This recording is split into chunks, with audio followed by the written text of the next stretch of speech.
everyone and welcome to the channel.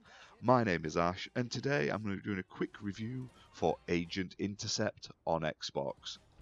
Now this was released today, the 30th of March 2022. It's developed and published by Pickpock and it's available on Xbox One and Xbox Series X and S. It utilises smart delivery and it is optimised for Xbox Series X and S with 4K res and up to 120 FPS. And honestly, I've had such a good time with this game. It is basically a sort of auto-driving spy game where you're in like a spy car a la sort of classic James Bond movies that transforms into a boat, etc. And you're basically playing through this sort of spy story, and it's got great voice acting. It's got really like I wouldn't say they're fantastic visuals because they're very sort of low poly, but they work really well, and it's got a great soundtrack. So the plot of the story, the game is, the world needs you, Agent. Take control of Sceptre, the agency's latest high-tech transforming vehicle, and face off against the criminal organisation Claw in this explosive arcade driving game. Now, I must admit, Claw just reminds me of Inspector Gadget. I don't know why. I just imagine a guy sat in a chair with a big metal hand. But that's just me. And now I've got the Inspector Gadget song going through my head, so fantastic.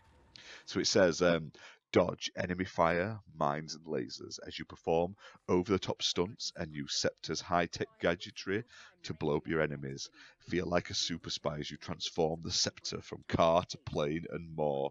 Immersed in exotic locations and an original high-energy soundtrack. With a new threat around every corner, it'll take all you've got to defeat Claw. So that is the basic sort of summary of the game. Now, there are loads of different missions, and as you progress through the missions, you'll uncover obviously the the the schemes of the Claw organization, and there's 3 chapters that progress through the campaign mode, and then during the campaign mode there are also side missions,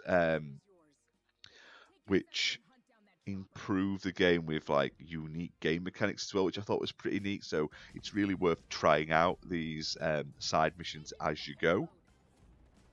Now, on top of that, there's also time trials, and you've got like leaderboards for your scores and stuff. So there's loads of replayability to get up there and sort of retry the levels to get the best score possible.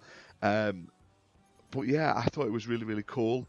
I love the gameplay. Like I say, it's always driving, so you're sort of mainly just drifting. You're collecting the sort of boost to then use your boost abilities. You can sort of ram into enemies. You can dodge their attacks. You can do like special jumps. You can pick up like special abilities, rockets, etc. As you progress through the levels.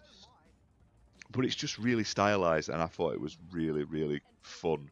I love that it's fully voice acted, and the game also features 30 original songs inspired by sort of classic spy genres, which I thought was great.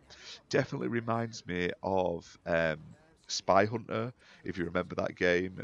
Very much a sort of modern Spy Hunter for sure. The gameplay is really fun.